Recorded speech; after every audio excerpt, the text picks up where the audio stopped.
let me tell you something you may not have heard before. How the poor become rich is not what you think. You've been told it takes a good job. You've been told it takes degrees. You've been told it takes luck. But I came here to break that lie and replace it with the truth. You've been told your whole life that being poor is about how much money you have, that if you just had a better job, a higher paycheck, a little more in the bank, then you'd be rich. But let me break that lie wide open. Poverty is not about your paycheck.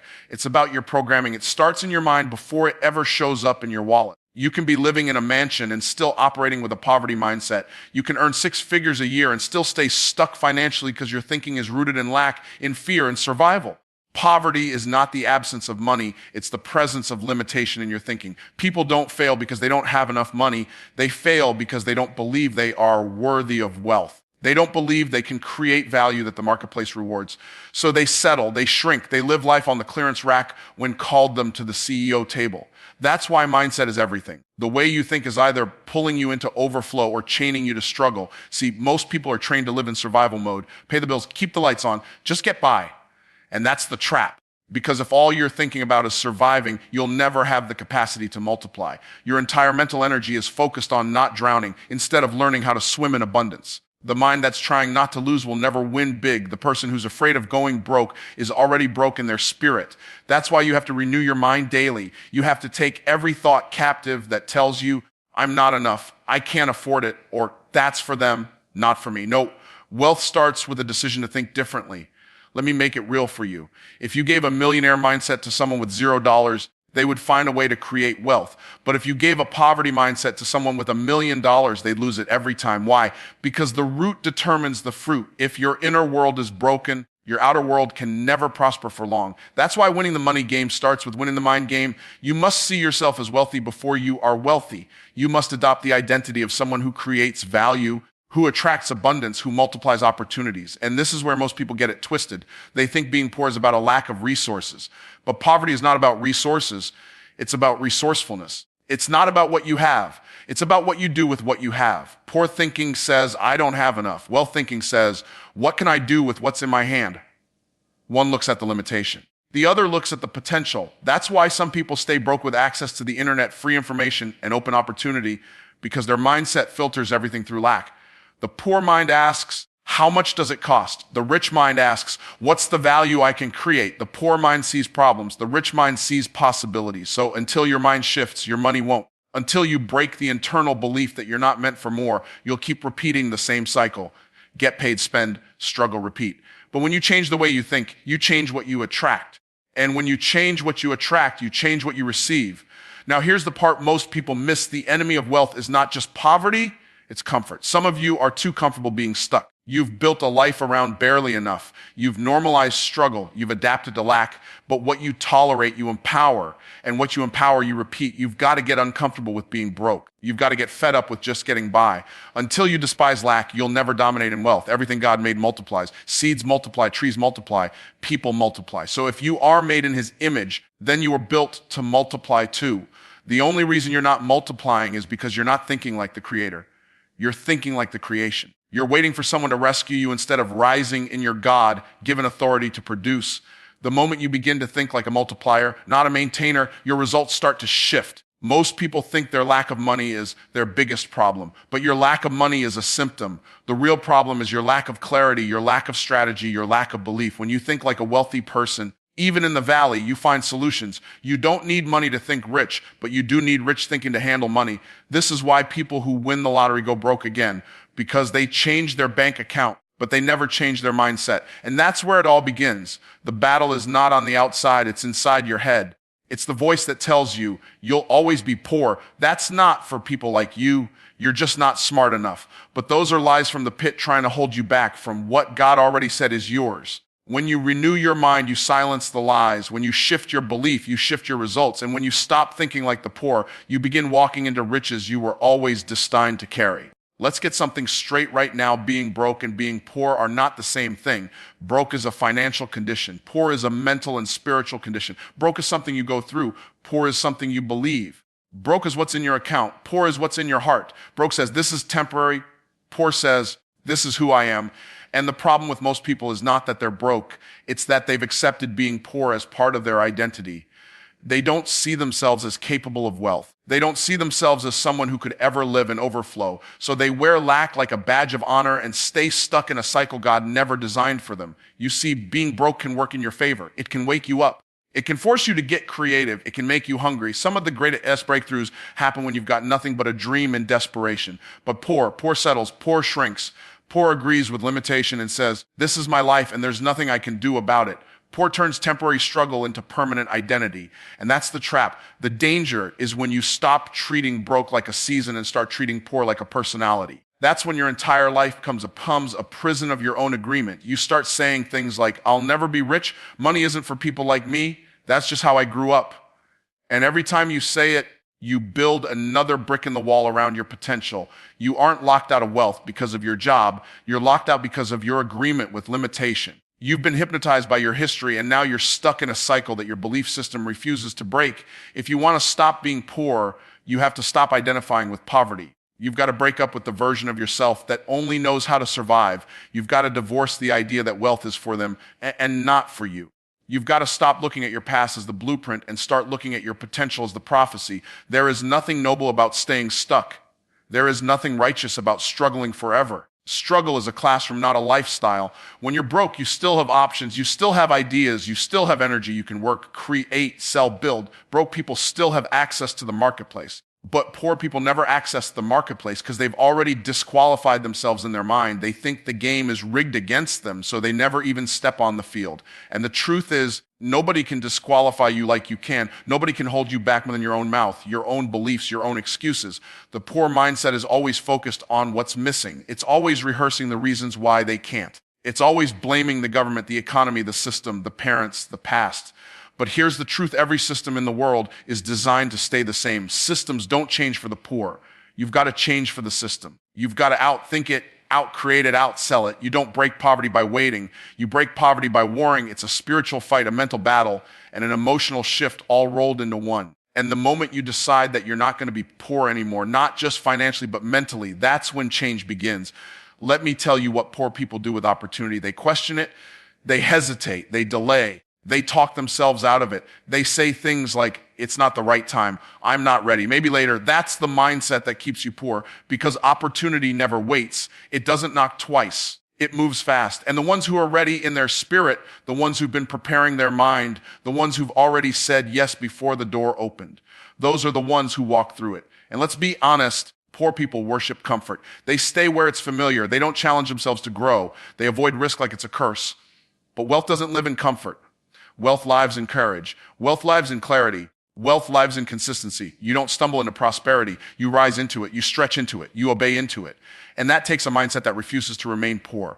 When you understand that poor is a choice, not a sentence, everything changes. When you stop calling it your struggle and start calling it your season, your spirit shifts. And when your spirit shifts, your strategy follows. You stop operating from fear and start moving by faith. You stop reacting to circumstances and start creating them. You stop waiting for a miracle and start becoming one. People who stay poor usually have poor habits, poor thinking, poor language, and poor vision. You cannot speak like the poor, think like the poor, plan like the poor, and expect to attract wealth. The vibration is different. The frequency is different.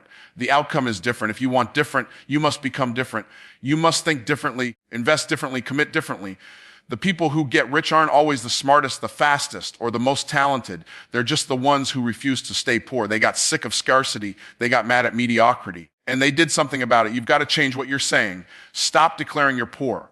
Stop rehearsing defeat. Stop making agreements with lack. Every word you speak is either building your future or blocking it. Your words are either partnering with heaven or partnering with hell. And too many people are calling themselves poor and wondering why prosperity never shows up. You've got to break that curse with your confession. You've got to uproot the lies with truth. You've got to start seeing yourself not as a poor person trying to get rich, but as a wealthy person shaking off the lie of lack. Because once you see yourself right, you'll act right. And when you act right, you'll attract the resources to match the revelation. You can't out-earn a broken identity. You can hustle all day, stay up all night, stack 2 or 3 jobs, grind until your bones ache, and still end up broke if the person doing the work still sees themselves as unworthy of wealth. Because money is not just about mechanics, it's about mentality. It's about who you believe you are deep down. If you see yourself as a struggler, you'll struggle.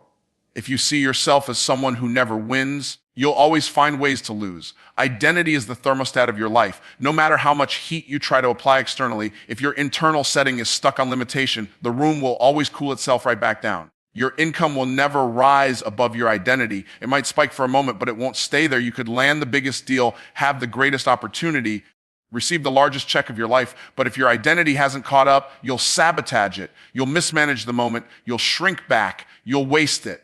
Not because you're not smart, not because you're not talented, but because deep down there's a voice saying, I don't belong here, and eventually you'll act like it. That's why broke people can win the lottery and go broke again. That's why some folks make six figures and still live paycheck to paycheck. The money changed, but the mindset didn't. And if your mindset stays the same, your identity stays the same. And if your identity stays the same, your results will reset. The problem is most people are trying to change their results without changing their roots. They want more fruit, but they won't dig up the tree. They want to harvest, but they don't want to plant new seeds. And you can't produce wealthy outcomes with a poor identity. It doesn't matter what tools you use or what programs you buy. If your subconscious identity still screams, I'm not worthy, I'm not ready, I'm not enough, then every time you get close to success, your mind will find a way to sabotage it. That's because your identity always seeks alignment. It pulls your actions, your relationships, your goals, and even your bank account back into agreement with what you believe about you. Identity is more powerful than effort.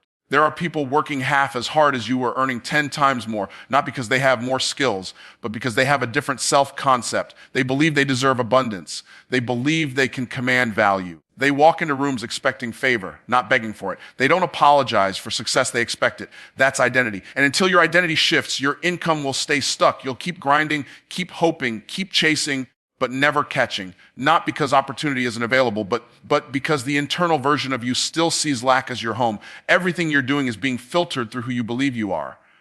If you believe you're broke, every decision you make will reflect that. You'll underprice yourself. You'll delay investments. You'll run from risk. You'll attract scarcity, not because you want to, but because you're aligned with that identity. And the moment you begin to see yourself differently, not as a beggar, but as a builder, not as a struggler, but as a steward, your behavior changes. And when your behavior changes, your outcomes follow. You were never meant to live from the outside in. God designed you to live from the inside out. That means who you are determines what you do, and what you do determines what you have. But if you're trying to reverse that, if you're trying to gain things to feel better about yourself, you'll always feel empty. That's why people with money can still feel miserable.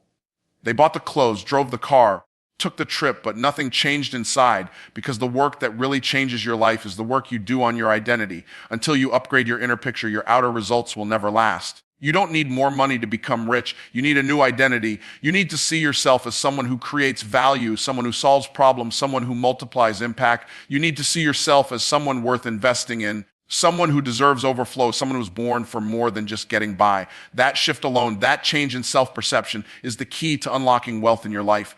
Because when your identity shifts, you start moving differently. You ask for more. You attract better. You make bolder moves. You stop playing defense and start playing offense.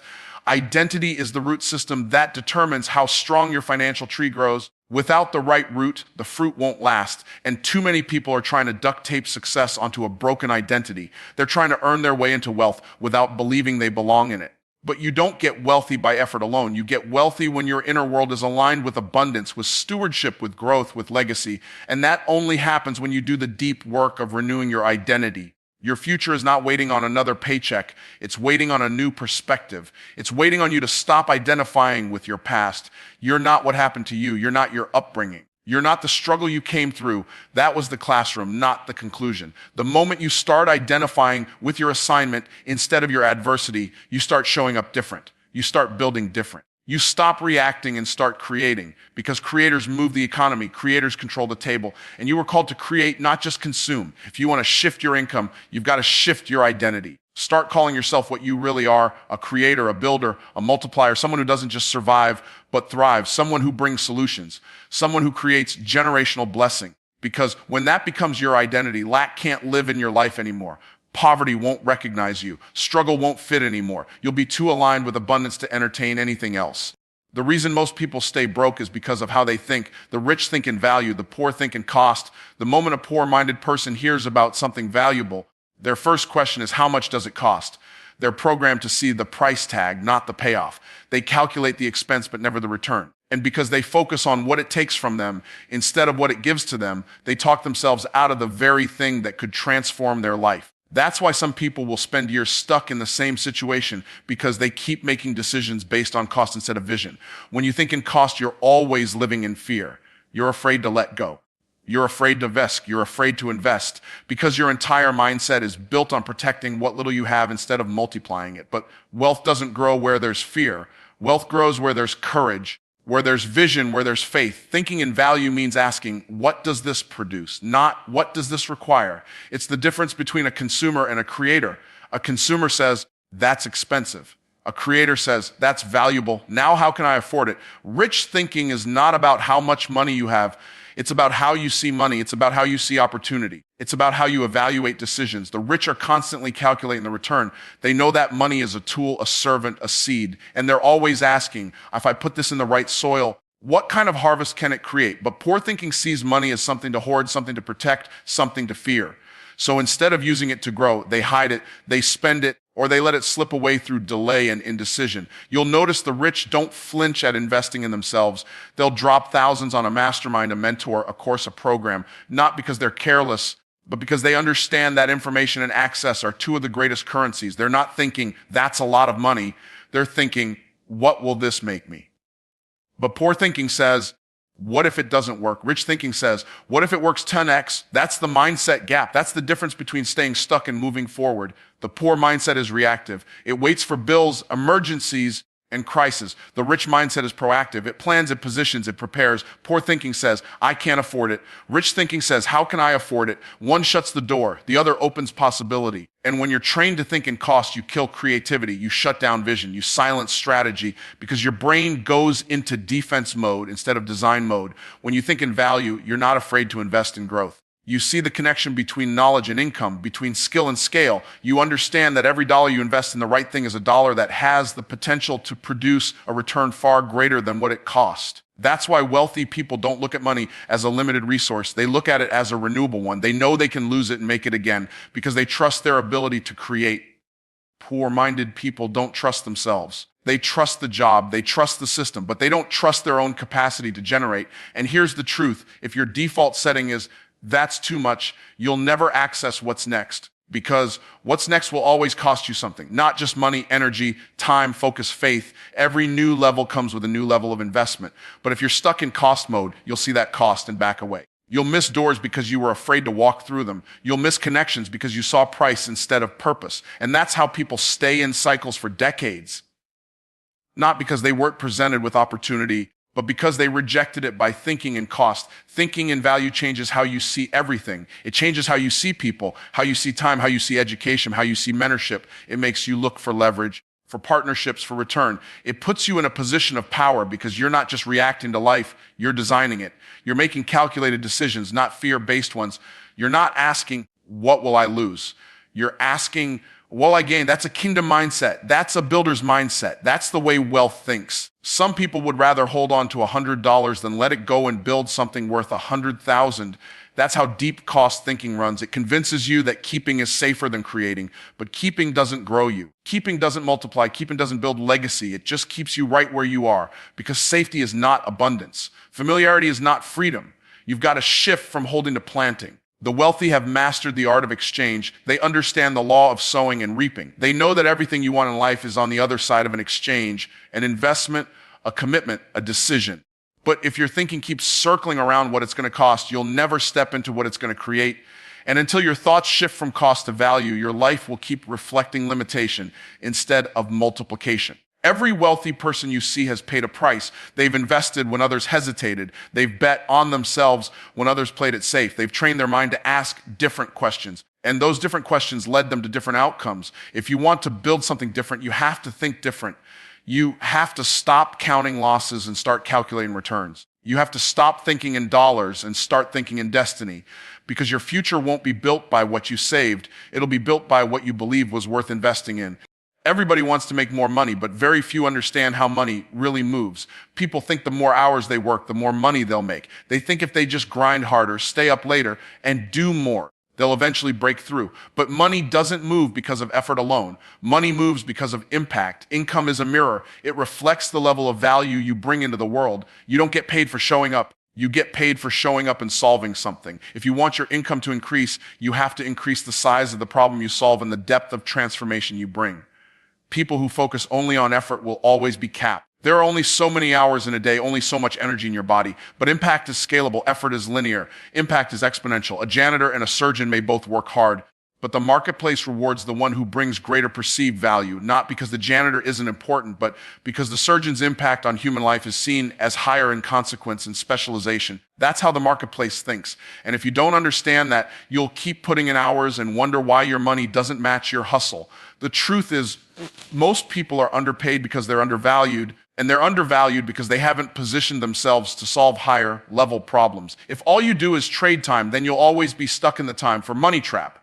But if you can package transformation, if you can take people from pain to possibility, from confusion to clarity, from chaos to order, then you position yourself for overflow. That's the secret of the wealthy. They don't just work, they impact. They create results that matter. They build systems that duplicate value. They find ways to deliver transformation without always being present. You have to stop asking, how can I get paid more? And start asking, how can I help more? How can I serve more deeply? How can I create more results for more people in less time? The moment you answer those questions, money will start flowing in your direction, because money doesn't resist movement. It resists small thinking. It resists lack of clarity. It resists fear-based indecision. When you become clear about who you help, what you solve, and how you do it better than anyone else, your income becomes a byproduct of your clarity and consistency. People who don't understand this principle will always struggle. They will complain about how they work so hard and have nothing to show for it. But that's because they're working on low-value tasks, solving low-level problems, and doing what's easy instead of what's impactful. The marketplace doesn't reward ease. It rewards excellence. It rewards effectiveness. It rewards those who dare to think bigger and build better. You don't get wealthy by being busy. You get wealthy by being strategic. You need to measure your time by value, not by activity. 2 hours of value creation is worth more than 8 hours of busy work. But most people are addicted to activity because it feels like progress. They check things off a list, stay in motion, and convince themselves they're moving forward. But activity without impact is just movement without momentum. If what you're doing doesn't move someone else's life forward, then it's not moving your money forward either. To make more money, you have to master the art of transformation. You have to become obsessed with results. You have to care about the outcome your clients experience more than just the offer they buy. You have to build processes that lead people to real breakthroughs. When you do that, people won't just pay you. They'll seek you. Because in a world full of noise and information, what people really want is clarity. They want someone who can take them from where they are to where they want to be faster and more powerfully than they could do on their own. And when you become that bridge, you become valuable. The challenge is that most people are still thinking like employees instead of entrepreneurs. They're still thinking in tasks instead of transformation. But if you want to break into high income, you have to stop thinking like a laborer and start thinking like a leader. Labor gets paid for showing up. Leadership gets paid for showing results. Labor depends on the clock. Leadership depends on the outcome. And the shift between those two mindsets is the gap between average and abundance. You've got to decide that you're no longer going to play small. You're no longer going to just show up and hope someone notices. You're going to show up with answers, with solutions, with systems. You're going to build something that changes lives. Because when you change lives, your life changes too. The reward always matches the level of transformation delivered. The more people you help and the more powerful you help them, the more the marketplace honors you with income, access, and opportunity. There are people making millions not because they work harder than you, but because they learned how to magnify impact. They created something once that solved a recurring problem and let that solution work for them every day. That's leverage. And until you build leverage, you'll be stuck earning money the hard way. You need to create things that produce value without requiring your constant presence. That could be a product, a program, a service, a team, whatever extends your impact without consuming more of your time. Stop chasing checks and start chasing change. Be the person who brings results. Be the one who doesn't just sell, you serve. You solve. You shift lives. Because that's what the marketplace rewards. It's not about how much you do. It's about how much you move people forward. And when you become known for that, income is no longer the problem. It becomes the confirmation that you've stepped into real value creation. Money doesn't follow confusion. Money follows clarity and certainty. The reason many people are not attracting wealth is not because they're not talented, not because they're not anointed, and not because they're not hardworking. It's because they're not clear, they're not specific, they're not confident in what they offer. who they serve, and how they solve real problems. And because they're vague, the marketplace is silent. The marketplace is not confused, people are. Money doesn't show up when you're trying everything and committing to nothing. It shows up when you become laser focused, when you move with precision, and when your message, your model, and your mission are in agreement. Confusion is costly. Indecision delays increase. The longer you stay double-minded, the longer you delay overflow. A double-minded person is unstable in all their ways. They second guess, they hesitate, they procrastinate. And the marketplace can feel it. Clients can feel it. People don't buy from confusion. People don't follow indecisiveness. People invest in those who are convicted, confident, and consistent. If you're not sure what you bring to the table, nobody's going to beg you to figure it out. You've got to be certain, because certainty is magnetic. It draws opportunities. It attracts influence. It opens doors that hustle alone can't. When you're clear, your messaging sharpens. Your offer becomes irresistible. Your pricing aligns with your value. But when you're unclear, you undercharge, you overdeliver, and you wonder why you're exhausted and underpaid. Clarity creates boundaries. It gives you permission to say no to the wrong clients, the wrong opportunities, the wrong distractions. When you know exactly who you serve, you stop chasing everyone. You stop marketing to the masses and start speaking directly to those assigned to you. That's when people start paying attention, not because you're louder, but because you're more focused. The problem is most people try to be everything to everyone. They don't want to exclude anyone, so they end up helping no one. They try to offer everything and master nothing. But generalists get paid in pennies. Specialists get paid in stacks. The more narrow your niche, the higher your value. The more specific your promise, the easier it is for people to see you as the solution they've been searching for. Confusion says, I can help anybody. Clarity says, I solve this problem for these people, and I do it better than anyone else. And then there's certainty. Certainty is not arrogance. It's alignment. It's knowing that you are walking in your assignment. It's understanding that what you offer is needed, that what you've been through qualifies you, that what you carry has value. You speak different when you're certain. You charge different. You walk into rooms with a different energy. You don't beg, you attract. You don't pitch, you position. And people respond not just to what you say, but to the spirit behind it. Certainty doesn't mean you have all the answers. It means you trust the gift God put in you. It means you're not shrinking, not apologizing, not waiting for approval. You've already been commissioned, so you move with boldness. That kind of certainty is rare in a world full of doubt, and that's why it stands out. That's why it commands attention. That's why it commands income, because people don't buy the product, they buy the person behind it. They're not just buying your skill, they're buying your belief. The more confident you are in your assignment, the more comfortable people will be investing in your solution. When you speak with clarity, it removes resistance. When you move with certainty, it removes hesitation. And those two things, clarity and certainty, are what separate the broke from the blessed in business. You can have the best offer in the world, but if your message is muddy and your voice is shaky, people won't trust you enough to buy. You've got to be intentional about removing confusion from every area of your business and your life. If your social media is unclear, people will scroll past you. If your website is unclear, people will click off. If your sales pitch is unclear, people will say they need to think about it. Confusion costs you clients. Confusion costs you conversions. Confusion costs you cash flow. You can't afford to be unclear another day. Every day you stay confused is another day you delay your next level. You need to get clear on what you offer. You need to get clear on who you help. You need to get clear on what result you deliver. You need to get clear on how people access you. Your branding, your business, your message, your money, all of it is tied to clarity. And once you have that clarity, you need to pair it with conviction. Conviction tells the world you're serious. Conviction lets people know you're not just showing up, you're showing out. There is no abundance in ambiguity. There is no prosperity in passivity. When you move with clarity, you give yourself permission to charge what you're worth. You give yourself permission to build systems around your assignment. You give yourself permission to scale without burning out. But none of that can happen while you're still guessing. None of that can happen while you're still trying to figure out who you are and what you're called to do. You have to settle the question of identity, purpose, and positioning. Because when those three things are in alignment, money becomes a magnet. It's not about how loud you are, how flashy your marketing is, or how many followers you have. It's about how clearly you solve a specific problem and how confidently you deliver that solution. That's what people pay for. That's what the market rewards. The currency of the future is not just attention.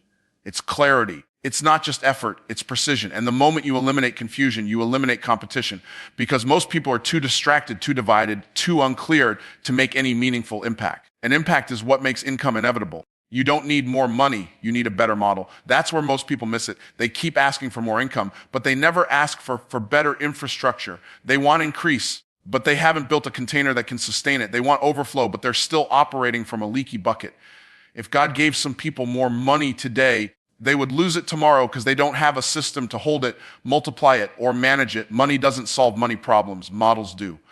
The right model gives your money direction, gives your work structure, and gives your future predictability. Without a model, all you have is activity with no traction, movement with no momentum, and work with no wealth. A model is a framework. It's a method that multiplies.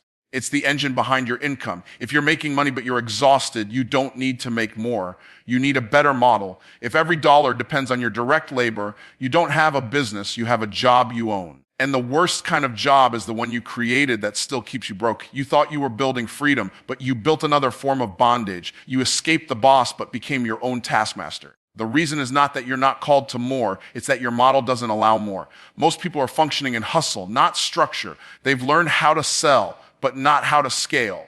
They've learned how to start, but not how to systemize. And so everything becomes urgent. Every new client feels like a miracle. Every month is a grind. Every decision feels heavy. That's not a business problem. That's a model problem. Because a good model builds stability. It creates rhythm. It gives you a clear path to grow without burning out. It separates your time from your income and lets your value work even when you're not. The poor mindset chases money. The wealthy mindset builds systems. Poor thinking says, how do I make more? Rich thinking says, how do I make this automatic? That's the power of a model. A model takes your value and delivers it consistently. It packages your transformation in a way that's repeatable. So you're not just working harder, you're working smarter. You're not reinventing the wheel every time someone wants to work with you. You've built a process, a method, a pathway that others can enter and experience the value you provide without consuming your every waking hour. People who operate without a model live in reaction. Their money is inconsistent, their message is unclear, and their growth is unstable. 1 month they're up, the next month they're in panic mode. They don't have a system, they have a sprint. But you can't build legacy on adrenaline. You build it on architecture. You need to ask yourself, if I stopped working today, would the money stop too? If the answer is yes, you don't need more effort. You need a model. A real model has automation, delegation, and transformation. It leverages your time and includes other people, and it delivers predictable results. That's how wealth is built. Wealth is not the result of random success. It's the result of refined systems. That's why wealthy people don't just build businesses. They build business models. They create frameworks that operate with or without them. They don't want to work forever. They want to create assets that work on their behalf. And those assets are fueled by models. When you don't have a model, every opportunity feels like a risk. Every sale feels like a gamble. Every launch feels like a toss-up. But when you have a model, you have data, structure, flow. You can measure, adjust, optimize. You know where to pour the fuel and where to seal the leaks. You can project revenue. You can hire wisely. You can scale intentionally. But none of that happens until you stop winging it and start building it. Even in the kingdom, God honors structure. He never multiplies chaos. He blesses order. Look at creation. Everything has a structure. The stars, the seasons, the systems of the body. Multiplication happens where structure exists. That's why some of the most gifted people remain broke. They're anointed, but they're disorganized. They're talented, but they're scattered. They have oil, but no order. And without order, you can't hold overflow. You need to stop asking for God to bless your hustle and start building something He can multiply. That starts with mapping out how your value flows. What's your process? How do people go from stranger to buyer, from interested to invested, from pain to transformation? That's your model. It doesn't have to be complex, but it must be clear, because clarity is what creates conversion and consistency is what builds confidence. When people can see your model, they trust your results. The moment you create a model, your time begins to free up. Your results become repeatable. Your message becomes scalable. You stop chasing money and money starts chasing you, because the market doesn't just reward effort, it rewards structure. It rewards the ones who took the time to build what others just talked about. It rewards those who stopped guessing and started executing with intention. When you build a model, you start to attract the right clients, the right team, the right collaborations, because your structure gives people confidence. They can see the outcome before they even commit. And when people can see the outcome, they'll pay more, stay longer, and refer others. That's the power of structure. That's the power of alignment. That's the power of having something that runs whether you're tired, traveling, or taking time to think. Every next level requires a new model. What worked when you made your first 100K won't work at 100K. What worked at 6 figures will collapse at 7 if the model doesn't evolve. Growth demands upgrades. And you must constantly refine the engine that's driving your income. You can't keep building big dreams on broken systems. You need to create a model that aligns with your mission, supports your lifestyle, and multiplies your value in the marketplace. The difference between staying poor and becoming rich often comes down to one principle: stewardship. Not how much you make, but what you do with what you have. Wealth is not a result of miracles. It's a result of management. And until you learn how to manage what's already in your hand, more will never multiply. People cry out for overflow while leaking in discipline. They pray for increase, but waste the little they already possess. You don't attract more by asking louder, you attract more by managing better. Increase responds to order, multiplication answers stewardship. God never blesses waste. He doesn't pour into dysfunction. He doesn't multiply mess. You have to create structure before he sends surplus. If your life, business, or bank account can't hold more, you won't see more. That's not punishment, that's principle. You don't get promoted to overflow when you're failing in stewardship. What you do with little proves what you'll do with much. If you're unfaithful with 100, you'll be reckless with a 10,000. The amount doesn't change the heart. The number in the account doesn't shift the mindset. That's why many people sabotage their breakthrough, not because they didn't have the opportunity, but because they didn't have the systems, habits, and wisdom to manage the blessing. Stewardship is not just about money. It's about your time, your energy, your mind, your relationships, your environment. Everything in your life is either gaining value or losing it because of how you handle it. Poor stewardship is expensive. It drains your potential, kills your momentum, and invites disorder into your future. When you don't steward your focus, you become distracted. When you don't steward your mind, you stay stuck in cycles. When you don't steward your relationships, you invite division. Everything multiplies or decreases based on how you manage it. Wealthy people are stewards before they're spenders. They look at every dollar as a seed, every decision as an investment, every opportunity as a test. They understand that money is a servant, and they treat it accordingly. Yeah. They assign it, they track it, they protect it. Poor-minded people treat money emotionally. They spend based on feelings, not future. They use money to fix moods instead of build movement. And because they don't have a plan, they stay at the mercy of problems. One of the most powerful signs of stewardship is preparation. You don't wait until you have a lot to get organized. You get organized with a little. You set up the systems. You create the plans. You put boundaries in place. When you prepare for more, you prove you're ready to receive more. But if you're constantly living in chaos, reacting to every emergency, and never taking control of your environment, you're not positioning yourself for wealth. You're just hoping for a breakthrough without preparing for one. Your habits are a reflection of your stewardship. If you waste time, you'll waste money.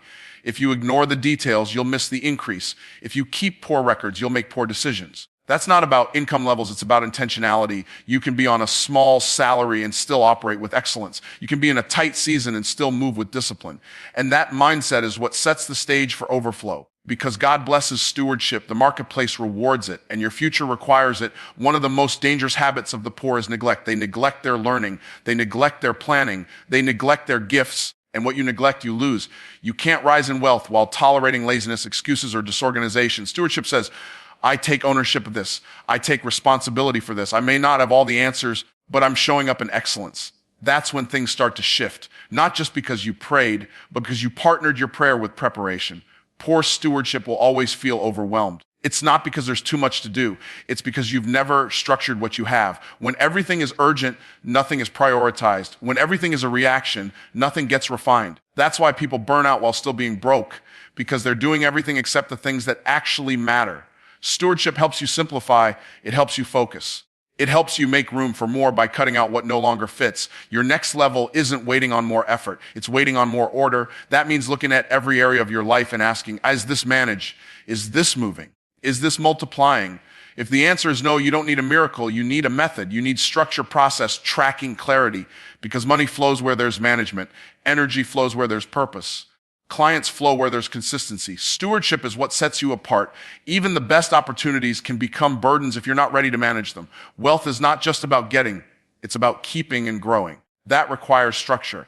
That requires system. That requires accountability. You don't stumble into abundance. You build it. You make room for it. You stretch into it by consistently stewarding what you've already been given. That's when more becomes not only possible, but sustainable. Some people are stuck not because of lack, but because of mismanagement. They've had doors open but couldn't walk through. They've had money come in but couldn't keep it. They've had people show up but didn't know how to lead them. That's not a harvest issue. That's a stewardship issue. And the good news is stewardship can be learned. You can develop the discipline. You can build the muscle. You can start creating order where there's been chaos. And that shift alone will start attracting increase. You don't become rich by chance. You become rich by choice. By choosing to manage, to multiply, to be faithful with what's already in your hands. That's the path to sustainable success.